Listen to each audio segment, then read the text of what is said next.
बिस्मिल्लाहिर्रहमानिर्रहीम। आज तहसील press club का माहाना इजलास है। माहाना इजलास के अंदर आज हमने मदऊ किया है शेख शान साहब को। शेख शान साहब जहानिया की शान है, प्रेस के हवाले से प्रेस की शान है, लोगों के और हमारे तहसील प्रेस के दिलों में रहते हैं।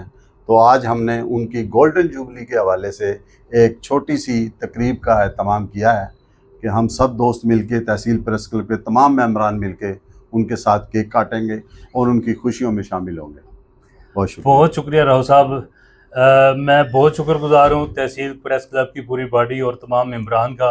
हालांकि मैं इस प्रेस क्लब का मेंबर भी नहीं हूँ, लेकिन इनकी मोहब्बतें मेरे लिए हमेशा रहती हैं और हमेशा मेरे से मोहब्बत का इजहार करते हैं।